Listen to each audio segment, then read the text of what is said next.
Good evening, everyone. The time is now 7 o'clock p.m. on Thursday, August 1st, 2024, and we will call to order our regularly scheduled council meeting.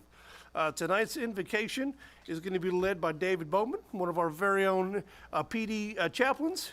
And then we've got a little special treat tonight. We got Jackson and Cannon Scopell. They're going to lead us in the pledges, aren't you, fellas? All right, Mr. Bowman, you're up. First off, thanks for inviting me. You know, Alvin has something that no other place in the world has. Do you know what that is? Me? That's right. You're partially right. The people of the city of Alvin. I wouldn't live anywhere else. And so, most of us in this room have at one point or another had a civil service exam, right? Most of us. What was that? Jesus. Oh. He knows I'm here. He's like, that guy.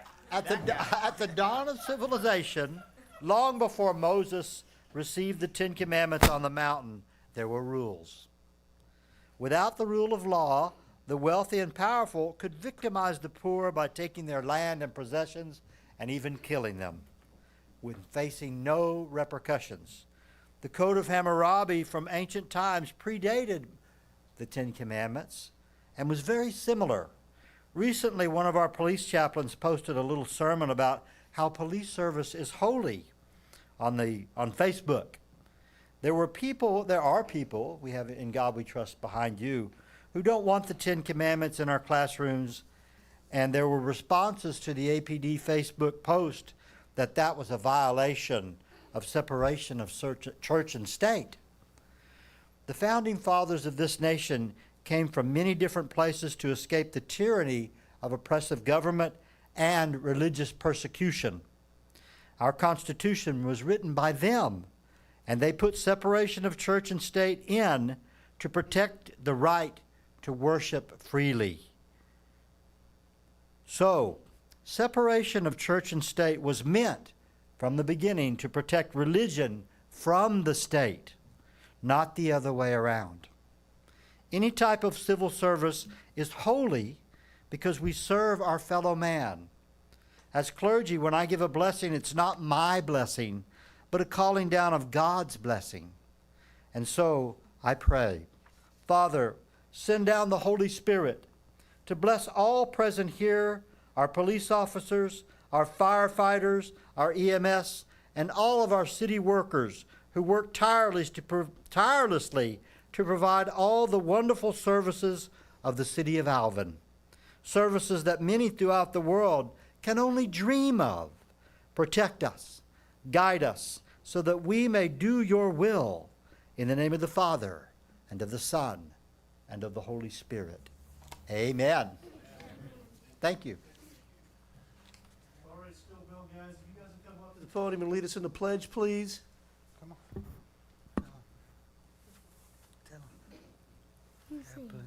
I pledge allegiance. I pledge allegiance to the flag of the United States of America and to the republic for which it stands, one nation, under God, indivisible, with liberty and justice for all. You guys know the Texas pledge? Should we have Councilman Garibay do that one? Okay. It's a lot, little school, pal. Honor the Texas flag.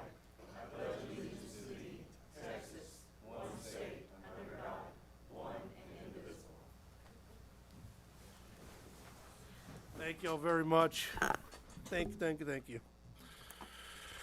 Okay, next we're going to have, I don't see any, okay, we're going to do a police presentation. Chief, you're up for the annual departmental presentation. A little bit taller than the last speaker, so let me get this set. Well, good evening, Chief. Good evening, Chief. Talking to myself. Good evening, Mayor and Council. Let's just kick right into it. Here we go. All right, just a quick recap. The police department is made up of 61 sworn officers, 10 licensed telecommunicators, 6 detention officers, 4 records clerk, 1 crime victim liaison, 1 payroll clerk, 1 executive secretary. Animal Adoption Center is part of the police department, and we have 8 animal adoption employees, including their supervisor. And the FY24 budget was a little over $11 million. And if that looks different from what was in your budget book, it's because you have to add animal control on top of the police budget. So a little bit different. And you need to remember these people work 24 hours a day, 7 days a week. So those numbers really don't add up to a whole lot. Not the budget, the employees. In the calendar year 2023, that's January 1 through December 31st, we answered a little over 30,000 calls. Fire department, EMS, animal control thrown in, a little over 39,000 calls. We received just under 14,500 911 calls into our 911 center. We wrote a little over 2,400 reports, did a little over 700 accidents. The number where it says 1,169 in CAD, that's how many accidents we responded to. The ones that met the criteria to be a state report were only 714 of those, and made a little over 1,500 arrests. Year to date, this is fiscal year to date, October 1 through June of this year, and the reason it says June 18th that I was supposed to do this presentation in the last month, they got pushed forward. So we're on track to probably exceed this year's numbers, except in 911 calls. Every other category looks like it's going to exceed the previous years. The accident reports will probably be slightly lower. And 911 calls, they fluctuate up and down, and those numbers are reported to us by the Gulf Coast Regional 911 System, who operates or oversees our equipment for 911. Speaking of Gulf Coast, as we talked about in our last council meeting, we are partnering with the Gulf Coast Center, who is the mental health authority in Brazoria County, to conduct warm handoffs of mental health calls for people who are not public safety risks. What that means is we have somebody call in on emergency or non-emergency number and they are in crisis, but do not require police intervention. They require a counselor, they require a mental health professional to talk to. That call will be forwarded to the Gulf Coast Center, who will have somebody respond in a timely manner to that person. With that, we also have a pilot project running, and we've already used it a couple times, of a virtual telehealth for people in crisis can actually talk immediately via a Teams app on our officers' phones, face-to-face with a crisis professional, 24 hours a day, 7 days a week. They can talk to them immediately. In Gulf Coast, we're providing extra mental health and de-escalation training to our officers. Now that partnership does not affect our community health network partnership. We've completed interviews. In fact, I believe the qualified mental health professional has actually started work. She has several weeks of training through community health network before she'll actually hit our streets with us. But community health network partnership will work in conjunction with our mental health director to provide follow-up support. This is the aftercare, which is very lacking across the state for people who have mental health issues, because people call the police when somebody's in crisis. We're out there, we deal with that immediate crisis, and then we leave. Doesn't stop the person from going into crisis again. Over the course of 16 months, we had almost 2,000 mental health calls. And those are just the ones that our officers remembered to log as possible mental health calls. And did not include a lot of the repeat, because if we go out on the same person 4, 5, 6 times a day, the same officer will not keep logging that call as a mental health call. With this partnership with the Community Health Network and with our Gulf Coast Authority, we should be able to fill in the gaps of what the two programs can provide and hopefully have one of the best, if not the best, mental health program in the county or in the area. I'm looking forward to getting that going. Speaking of mental health, all of our officers will be certified by the end of this year as mental health officers. Every one of them will have that extra, I think it's 120 hours of extra training that is required to meet that certification, along with some specific classes such as first aid, extra de-escalation training, et cetera, et cetera. So we'll have every officer in the department certified in that by the end of the year. We've also been working with TCOL on becoming a licensed training provider. This is the step right below what you would do, or right below becoming an academic training provider, which means we cannot hold our own academy, but we will be able to host and report all of our own training through TCOL and have other agencies come in and train with us and report their training as well. Barring any unforeseen complications, which there always is when working with government organizations, we should hopefully have that done by the end of the year, or maybe maybe into January. But we're already planning on providing training throughout FY24 and FY25. So we're looking forward to getting that done. It's been several years in the making. Somebody asked me about this earlier this evening, Councilman Starkey. Our flock safety cameras, they are stationary automatic license plate reading cameras. They are not for traffic enforcement. They do not take your picture if you run the red light, although you should not be running the red light. They do not take your picture if you're speeding, although you should not be speeding. They are for hot lists, which are created by agencies for suspects, missing persons, the national and statewide wanted felons, stolen cars, those kind of things. They are not for traffic enforcement, and those databases are erased every 30 days. So if we don't use it within that 30-day time period, it goes away. Plain and simple. Now, on average, if we get a hit on a car, we'll find out in less than 20 seconds from the time that plate showed a hit in one of the hot lists before it hits dispatch and gets dispatched. So overall, it's a very good system. That's what the camera looks like. In the first 6 months of this year, this is January 1, we've located 2 critical missing individuals that were out driving. One of them made it from Kerrville here and had some medical issues and should not have been out about. We recovered 13 stolen vehicles, 2 stolen weapons. I couldn't tell you how many arrests that amounted into. We've had a little over 2,600 plate hits in the first 6 months of the year, and we're averaging 130,000 plates a day being read. That's just under 4 million a month that are being read. The MUD 36 is in the process of purchasing 4 cameras that they will put up in and around their area that they are sharing their data with the police department for. The AISD has 6 cameras, I believe it is. Let me look. 6 cameras in Alvin around their schools and the high school that they share with us. So we have 26 cameras total that are ours, 4 for the MUD, and then 6 additional ones for the school district. Okay.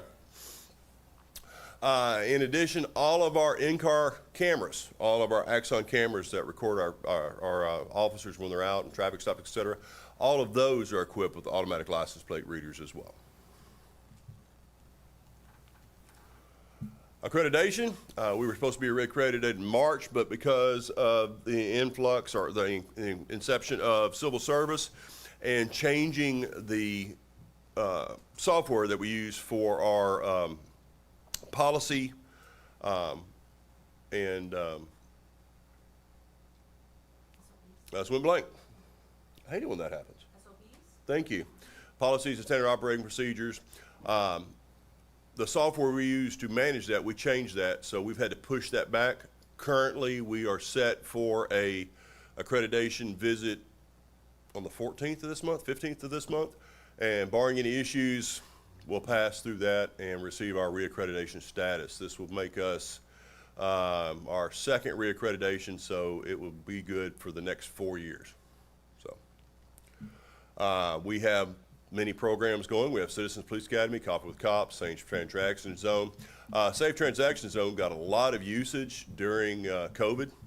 People were still buying and selling on social media, and there were just cars lined up to pull up the front of the PD where they could park in that parking spot and exchange whatever they bought, get video. For those who don't know, we have a space set up in the front parking lot of the police department where you can come in if you buy anything off of social media or whatever, you don't feel like safe for any type of transaction you're doing.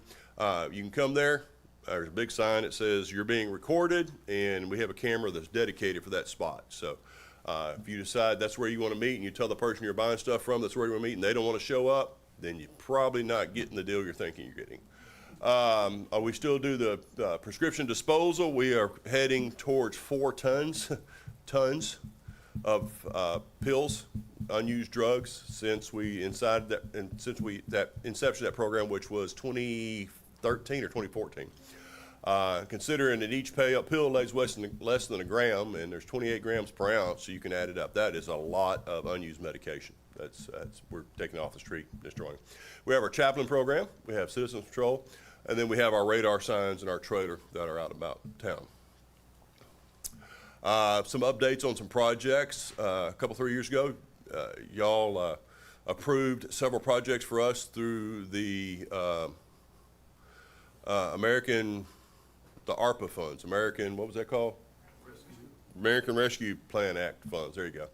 The Motorola Premier One CAD, that is a redo of our entire CAD RMS system, that's computer-aided dispatch and record management system. They keep pushing it back, they keep updating it. We were supposed to go live September 1st, now it looks like the end of first quarter of 2025 when that goes live. Our dispatch radio system, AvTech, and replacement of all the radios have been completed. If you haven't had a chance to stop by and take a look at that, please do, just like we also upgraded our 911 call center with more ergonomic workstations, et cetera. We were able to take some of the savings from the AvTech and the 911 call center projects and do another project, and we are getting 2 4x4 side-by-sides for the police department. We traded in an old one, and we're able to get 2 for basically the price of 1. Those are being built currently. And if you've driven by the PD lately on Hood Street, you'll see a building out there, and that is a vehicle cover where we can now put any evidentiary vehicles, seized vehicles, those kind of things in a secure location and keep an eye on them a little better. Flock cameras for AISD, they come to your AISD. They are shared with us. They are shared with us. The flock system, and we have cameras from New York or somewhere, state as well. Almost every state has shared cameras with us. What happens is it's a shared system. It's one big database. If I put something on a hot list today, it goes on every hot list in every state, period. Last count, there were over 3,500 cameras in the Houston area. All right. We have, Houston has HOAs that have them, apartment complexes that have them, private businesses that have them, and they all share with Houston. You can say who you want to share with. And AISD has shared all their cameras with us, so we technically get all the ones they have in their other cities as well. Who's getting the hits? We do. If it comes in our city, we get the hit. Man, we get the hit. Yes, when one goes to ours, they get hit, et cetera, which is why I'm surprised that the lady made it from Kerrville to Alvin before she got stopped, but I'm glad she did, because her family was looking for her. Any other questions, comments? No? Thank you, Chief. Thank y'all. Great job. Appreciate you.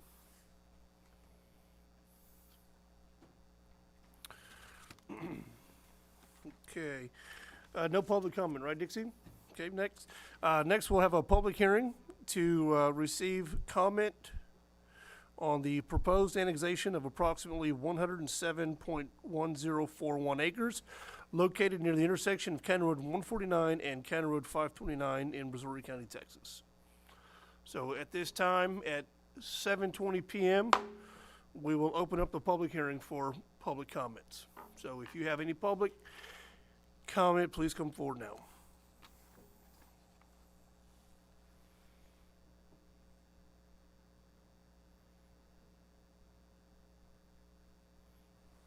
No?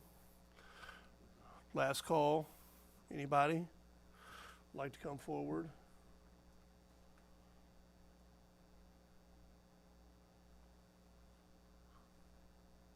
Okay, seeing none, we will close the public hearing. Let's call it 7:21. Yep. Okay. Excuse me, next we'll go through the consent agenda, starting with you, Councilman Garvey. Anything you'd like to remove from the consent agenda? No, sir. No, Mayor. No, sir. No, sir. Entertain a motion for that consent agenda. Mayor, move to approve consent agenda. Please vote. Motion passes unanimously. Items approved on the consent agenda are the meeting minutes from July 18th City Council Workshop, the July 18th City Council meeting, regular meeting. Item C, consider approval of an amendment to the Memorandum of Understanding between the Community Health Network and the City of Alvin to provide for a qualified mental health professional to work in conjunction with the Community Health Network in the city, and authorize the mayor to sign the amendment to the Memorandum of Understanding upon legal review. Item D, ordinance 24S of the City Council of the City of Alvin, Texas, amending ordinance 23B, passed and approved September 7, 2023. Same being an ordinance approving and adopting the City of Alvin's budget for fiscal year 23-24 by approving a budget amendment to the original 23-24 budget of providing for supplemental appropriation and/or transfer of funds for the purpose of amending the budget of the Police Department by $4,920 to fund the shared cost of a qualified mental health professional for departmental operation purposes related to the public safety of the city, providing for severability and providing for other matters related thereto. Item E, Resolution 24R24, dissolving the employment agreement between the City of Alvin and Associate Municipal Court Judge Mike Merkel, effective September 30th, 2024. Item F, consider a final plat of Alvin Village, a subdivision of 7.693 acres, 335,107 square feet, being a replat of Lot 2 of Aguchi subdivision as recorded in CF number 201-601-8276 of the Brazoria County Plat of Records located in the FM Moore Survey A0100, Brazoria County, Texas. Item G, consider the appointment of Crow LLP as the city's auditing firm for the fiscal year ending September 30th, 2024, and authorize the city manager to sign the auditor's engagement letter. Mayor? Thank you, Dixie. Moving on to other business, item A, consider and take all appropriate action on a grant application from Corey's Kitchen for the Alvin Downtown Business Development Grant. Good evening, Mayor and council members. And I don't know if I should speak quietly. He's okay? Okay. In your packet tonight, there's an application from a local business called Corey's Kitchen, and the owner of Corey's Kitchen is here with us tonight to also answer any questions. The application came in for improvements to the site. The site is currently outside of the zone that was designated in the business improvement grant, and you'll see that in your supporting materials. However, it is on our main thoroughfare, Seeley Street, and it is awfully close. It is awfully close to the current boundaries. What I'm proposing for the next round, starting in fiscal year 24-25, is an expansion of that geography. So he's going to be within the expanded geography of the next round of this particular program. However, at this time, he is outside of it, but he's awfully close, and I felt that his project also fit the spirit of what we are seeking to achieve in that corridor, which is an improvement of the businesses and the improvement of the look of the area. He's taken an older building. It was a filling station, a gas station. It was a truck modification place at one point, and now it's a restaurant. So it looks like it's doing well. They just recently opened. So I brought this application to the Business Development Committee. They looked at it, and in your supporting documentation, you'll see that I've pulled out the labor costs because those are items that are not covered in this particular program.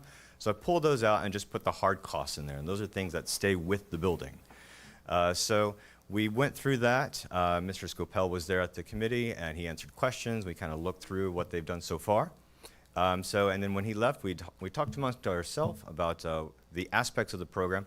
And we all were in favor of working with this project and moving forward with their application for receiving financial assistance and an incentive. But because it is outside of the current geography of the current program, we wanted to get the recommendation and guidance from council as to how to proceed. Seeing that he is so close, but also just a few months away from when the new program will take place. So he's in that gray area. Staff recommends moving forward with this application, but we are seeking your guidance on how to proceed.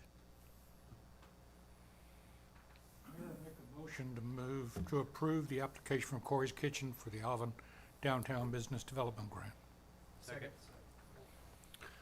Please vote. Motion passes unanimously. Is that good direction for you? Yes, sir. Thank you very much. Sorry. Thank you very much. Corey, Paul, thank you very much. You're new and you've jumped in with both feet, and anybody who's met you so far has definitely seen the fire and intensity and you're ready to just bring things to Alvin and do good things. And so, Corey and what he's done, this is probably the second or third venture that you brought in Alvin, and we appreciate you continue to want to invest in our community and create jobs and give our people places to go and have good food and good drinks, and we wish you all the best, and just thank you for what you're doing for us. Anything you'd like to say? All right, sir, your time's up. First off, I want to thank you all for everything y'all do, and also for voting it in. You know, it's really going to help us, and it's going to help us to just be able to serve Alvin more. That's really what I'm looking for in this project, is to just kind of tie our community together and have a place for family, really family oriented, and just family fun. So thank y'all, and thank y'all for all y'all You got do. the mic, you want to tell, I mean, tell the people that are listening about Corey's Kitchen at the filling station, if they haven't been there yet? Yeah, so Corey's Kitchen started as a food truck about 8 years ago. And we moved to Manville at some point, and about a year ago we decided to relocate, and I've been looking for the perfect spot, and I think we found it. I used to get my vehicles worked on whenever it was all pro. I don't quite date back to the filling station days, but I've heard many stories about it, and so I just thought it was going to be, I just kind of had this epiphany, and I wanted to kind of restore the historical nature of the building, and I think we hit the mark. Y'all let me know if y'all don't agree, but anyway, that's pretty much it. All right, very good. Address, 60 something, right? 603 West Sealy. So, Thank you. thank you. All right, any requests from council members for the next council meeting? No, sir. No? Okay. All right, then reports from city manager. Yes, Mayor and Council, on this coming Tuesday, August 6th, we have the second budget workshop starting at 6 p.m. and dinner will be served for council at 5:30 p.m. Why'd you look at me for? because you complained about I'm hungry. My wife didn't feed me before I came. and also at that workshop, we are going to, after the budget workshop, we have another item on the agenda where we're going to discuss the formation of an Economic Development Advisory Committee. And so Paul will be introducing that to you all, and we'll see where it goes from there. Also, August 15th, at the council meeting on August 15th, we have two public hearings. The second public hearing on the annexation of the 107 acres near County Road 149, and then we have a public hearing on the proposed budget. Also at that council meeting, we're going to discuss and take a record vote on a proposed tax rate. And also vote on our water sewer rates for fiscal year 25 and our sanitation rates. We're going to bring that ordinance to council for you to vote on it. We received word today that FEMA will be opening a disaster recovery center to assist individuals who need assistance for their disaster-related impact of Hurricane Beryl. The center will be located at the old fire recreation station, not sure which one you want to call it, at 302 West House Street, and will be open 7 days a week. The opening date and the specific hours we don't have just yet, but stay tuned and or stay connected to our social media outlets, and we'll put that information out there. An update on our debris collection. To date, we've collected over 51,000 cubic yards of debris, amounting to about 1,056 loads. They're still in their first pass phase, and so we're just asking the residents to just remain calm. We're going to get to it. We're going to make sure that everything is taken care of. And after the first phase, we're going to let the residents know that we're going to be, if they need to put more items out there, that's the time to do it as well. But we do have a commitment from Crowder that they will service all of our debris. So just put it out there and we'll get to it. Last but not least, August 9th is the last Friday night live at Briscoe Park, hosted by the Parks and Recreation Department from 6 to 8 p.m. So if you're not doing anything, come on out and hear some live bands and watch movies. I think the movie that's going to be showing is the Trolls Band Together.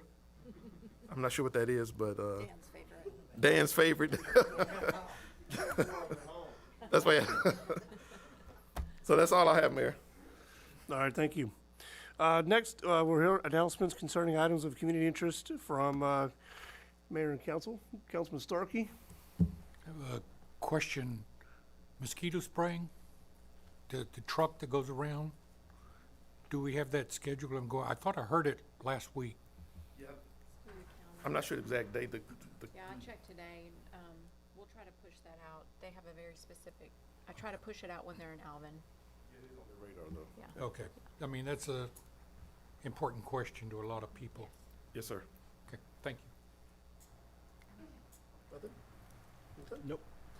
Well, I would like to wish my 8-year-old Avery Jewell a very happy birthday. Today is her birthday, so if you guys would all sing her happy birthday, she would appreciate that. Starting to go? All right. Okay. No. No, that's all. No, sir. Corey, while you're here, I just want to say thank you for doing what you do. Your food, as always, is phenomenal. The service is good. I mean, I know it's new, but everybody there was eager. When we visited, you were on top of it like you always are at all your establishments, and thank you for what you're doing, man. It shows a lot of how much pride you have in our city, and I appreciate it. Yes, sir. Okay, well, with that, we are going to adjourn into executive session under section 551074 of the local government code to deliberate on the appointment, employment, evaluation, reassignment, duties, discipline, or dismissal of a public officer or employee. In this case, we will discuss the associate municipal judge, court judge. So it's 7:35 PM. We are adjourned into executive session.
The time is 7:57 PM. We are going to reconvene into opening session.